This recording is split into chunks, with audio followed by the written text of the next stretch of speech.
The Biden administration warned Israel over the weekend that a failure to allow the delivery of humanitarian aid within 30 days to Gaza could trigger a cutoff in military aid.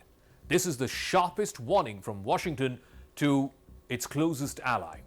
The sharply worded warning was sent on Sunday in a letter that was signed by Defense Secretary Lloyd J and Secretary of State Antony Blinken. It was addressed to Israel's Defense Minister Yoav Gallant and its Minister for Strategic Affairs Dermer.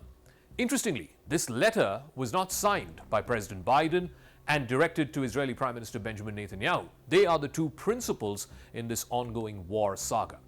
The decision not to put the letter in Joe Biden's name may provide some level of insulation for Vice President Kamala Harris, who also happens to be the Democratic nominee for president.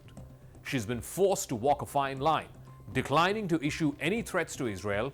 Even at the same time, she has urged that the war must end quickly. She has said that Israel has a right to defend itself, but how it does so matters. The written warning comes just 3 weeks before the US presidential election. Some progressives in the Democratic Party say that both Biden and Harris should be pressing Israel much harder to prevent civilian deaths in Gaza. So on Crux Decode, what does this warning actually mean? Can the United States actually cut off military aid to its closest ally in the Middle East, and that too in the middle of an ongoing war when Israel is fighting on multiple fronts? Has this happened before? What is the legal framework if the US needs to cut off military aid and make good on this warning? And most importantly, can such a decision, which will inevitably have huge domestic political blowback, can this decision be taken 3 weeks before an all-important presidential election?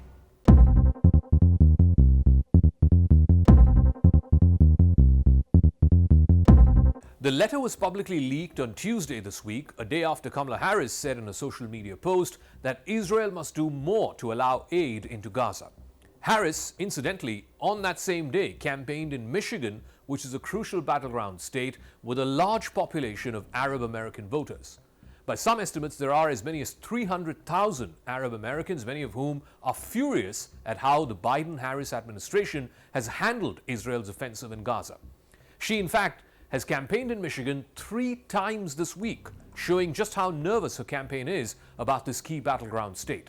Currently, Kamala Harris leads in Michigan by a razor-thin 1 percentage point, which is too close for comfort. It is a state that is a must-win for her campaign. Interestingly, the letter gives Israel a deadline of 30 days. Now, that's an interesting timing because the deadline would be well after the US elections. That would mean that Benjamin Netanyahu can then wait until it is clear whether he's going to be dealing with Kamala Harris or with Donald Trump as the next president of the United States for the next 4 years. It gives him that window of opportunity. Meanwhile, United Nations officials have been warning in recent weeks that conditions in Gaza are deteriorating further, particularly in the northern part of Gaza. In the last few days, Israel's military has focused its operations, doubled down in northern Gaza against what it calls Hamas's holdouts in that area. Aid shipments into Gaza in the month of September reached their lowest level at any time since the Hamas attacks against Israel happened over a year ago. Now, while the letter does not specifically say what the penalty is, it has clearly raised the possibility of suspending military aid from America to Israel. It invokes a US law which bars military assistance to any country that is found to be blocking the delivery of US-provided humanitarian aid. The US law, which allows military aid to be cut off if the recipient country is not cooperating in humanitarian assistance, is called Section 620I of the US Foreign Assistance Act. This provision prohibits military assistance to any country that restricts or impedes the transport or delivery of American humanitarian assistance. The law was created in response to humanitarian concerns in the 1990s, particularly regarding Turkey's embargo on Armenia. It has been threatened to be used in Saudi Arabia for its actions against Yemen recently, but rarely ever has it actually led to the enforcement of military aid suspension. In fact, the only notable instance when Section 620I was applied occurred during President Bill Clinton's administration back in the 1990s concerning this incident which involved Turkey closing off its borders with Armenia. Given that Israel is America's biggest ally in the Middle East, it is highly unlikely that Section 620I will be invoked. Since the onset of the Gaza war on the 7th of October 2023, the United States has provided at least $17 billion in military aid to Israel. This figure includes various forms of military assistance, whether it's financing, arms sales, and approximately $4.5 billion drawn from U.S. military stockpiles. This amount reflects the highest level of annual military assistance ever provided to Israel in the context of an ongoing conflict. The aid has been utilized for purchasing ammunition, also replenishing defense systems like the Iron Dome and David's Sling. This military aid primarily includes heavy-duty ammunition that's been provided by America to Israel. Since the start of the war, America has provided more than 50,000 155mm artillery shells, over 15,000 bombs, and that includes more than 5,000 unguided Mk-82 bombs, about 1,000 small-diameter GBU-39 bombs, almost 3,000 JDAMs, which are Joint Direct Attack Munitions, and almost 2,000-pound bunker buster bombs, which have also been included in these shipments. Cutting military aid would likely lead to a severe strain in the historically strong relationship between the United States and Israel. Israel views U.S. military assistance as crucial for its national security. Any reduction in this military support could be perceived by Tel Aviv as a betrayal or an abandonment by its closest ally.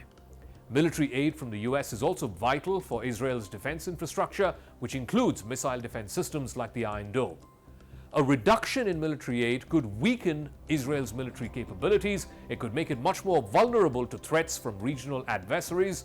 A significant change in American support for Israel could also embolden other regional powers like Iran, or even non-state actors like Hezbollah and Hamas, and that could potentially alter the balance of power in the Middle East, and that is something that America can ill afford to do to its closest ally in that region.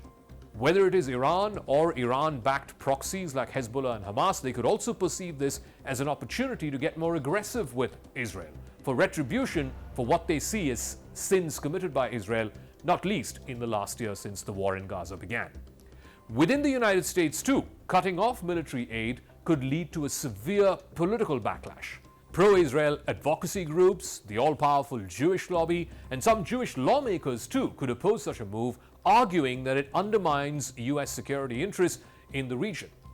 More importantly, this is something that no candidate who's running to be U.S. president, neither Republican nor Democrat, can afford to do, and that too this close to the election. That sort of explains why Kamala Harris's fingerprints are far away from this letter that was signed not by Biden, but by his Defense Secretary and by his Secretary of State. But at the same time, it also sends out a clear signal to Arab American voters in key swing states like Michigan.